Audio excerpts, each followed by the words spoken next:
उस्मान ख्वाजा, आप सभी को पता है कि 5वें से टेस्ट मैच से पहले उन्होंने रिटायरमेंट की घोषणा कर दी है। इस रिटायरमेंट से पहले उन्होंने अपने आखिरी प्रेस कॉन्फ्रेंस में जो बातें कही है, बहुत इमोशनल बातें कही है उस्मान ख्वाजा ने, और उनके स्टेटमेंट से ऐसा लग रहा है कि भाई उस्मान ख्वाजा को फोर्स किया गया है रिटायरमेंट लेने के लिए। और जाहिर तौर पर एक दृष्टिकोण से हम लोग देखें तो वैसा फोर्स करना बनता भी है, क्योंकि आप देखिए भाई इंटरनेशनल क्रिकेट में खेलने की उम्र होती है, एक एज होती है। आप 39 साल के हो चुके, 39-40 साल की एज में यदि आप इंटरनेशनल क्रिकेट खेल रहे हैं, फिर ये युवक भाई आप युवाओं के साथ जो है ना वो गलत कर रहे हैं कहीं ना कहीं। और बहुत सारे युवा प्लेयर है ऑस्ट्रेलियन क्रिकेट टीम में, आप देखिए इस सीरीज में ही आप देख लीजिए ब्यू वेबस्टर जैसा प्लेयर, मैंने कभी ब्यू वेबस्टर जैसे प्लेयर को खराब परफॉर्मेंस करते हुए नहीं देखा है, लेकिन उस प्लेयर को बाहर बैठना पड़ रहा है। और उस्मान ख्वाजा को एज ए सीनियर प्लेयर की तरह जो है वो ट्रीट किया जाए, लगातार चांसेस दिए जा रहे हैं। लेकिन अब तो ऑस्ट्रेलियन क्रिकेट टीम की रिक्वायरमेंट भी पूरी हो चुकी है। एज ए ओपनर जैक विदरलैंड और टेविस हेड एज ओपनर जो है पूरी तरीके से सेटल हो चुके हैं। उस्मान ख्वाजा की मिडिल ऑर्डर में कोई रिक्वायरमेंट है ही नहीं ऑस्ट्रेलियन क्रिकेट टीम को। तो जाहिर तौर पर ऑस्ट्रेलियन मैनेजमेंट ने कह दिया वैसा अब आपका समय जो वो मतलब एंड हो चुका है, अब आप रिटायरमेंट ले सकते हैं। कल माइकल क्लार्क ने भी उस्मान ख्वाजा को लेकर के बातें कही थी, वैसा उस्मान ख्वाजा इस एज में जो है ज्यादा आगे कैरी नहीं कर सकते। उस्मान ख्वाजा को अब जो रिटायरमेंट ले लेनी चाहिए, क्योंकि अब दूसरे प्लेयरों की भी जो एंट्री बनती है। तो उस्मान ख्वाजा ने इस प्रेशर में आकर के जो रिटायरमेंट लेने की घोषणा कर दी, लेकिन रिटायरमेंट लेने से पहले उन्होंने कई सारे आरोप लगाए, खासतौर माइकल क्लार्क के ऊपर उन्होंने बातों में जो है कटाक्ष किया। उन्होंने कहा कि जो प्लेयर खुद कभी ट्रेनिंग पे नहीं पहुंचा, खुद कभी समय पर जो है क्रिकेट नहीं खेला, खुद जो है मतलब नियमों को नहीं मानता था, वो दूसरे को आज सजेशन दे रहा है कि वैसा उनकी एज ज्यादा हो गई, ये हो गई, वो हो गई है, और वो रिटायरमेंट ले ले। उसके अलावा भी जो है उन्होंने एक मुस्लिम होने के नाते जो उनके ऊपर टीम में जो एक नस्ल भेदीय तरह का व्यवहार किया जा रहा है, उसके ऊपर भी उन्होंने ये बातें कही कि वैसा एक मुस्लिम होने के नाते जो है हमें लगातार जो है ये झेलना पड़ा, वो झेलना पड़ा। ये तमाम बातें जो उस्मान ख्वाजा ने जो है आज रिटायरमेंट के टाइम पर जो है पूरी तरीके से ऑस्ट्रेलियन क्रिकेट बोर्ड की जो है मतलब ऐसी तैसी जो मैनेजमेंट की कर दी है, वैसा ये हुआ है वो हुआ है। खैर जो भी हुआ हो, एज उस्मान ख्वाजा यदि हम लोग बात करें तो उस्मान ख्वाजा एक काफी कमाल के प्लेयर है, बेहतरीन प्लेयर है।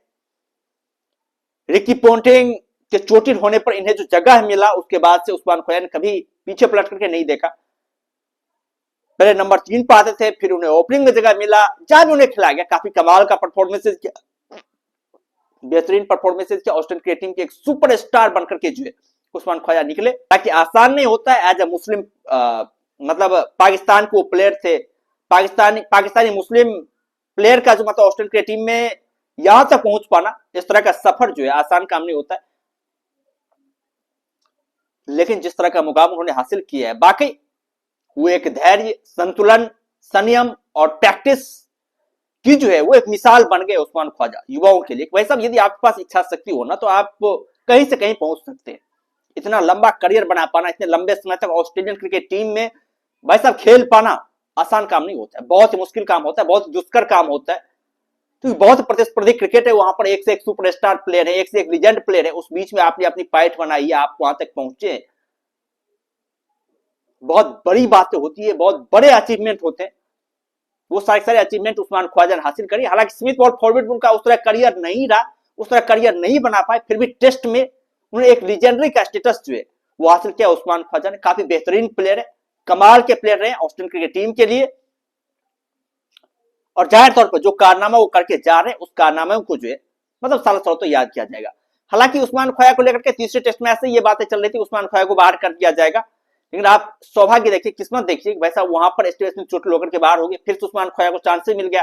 काफी कमाल की बल्लेबाजी तीसरे टेस्ट मैच में भी करी, चौथे टेस्ट मैच में उस्मान ख्वाजा के बल्ले बोले, और अब उन्हें एक फेयरवेल मैच मिल गया भाई साहब, वो अपने 5वें टेस्ट मैच में, अपने फेयरवेल मैच में कुछ कमाल कर। उम्मीद होगी कि उस्मान ख्वाजा यहां पर जो है कमाल की बल्लेबाजी फिर से जारी करेंगे, बेहतरीन बल्लेबाजी करेंगे, ऑस्ट्रेलियन क्रिकेट टीम को जीत दिलाएंगे।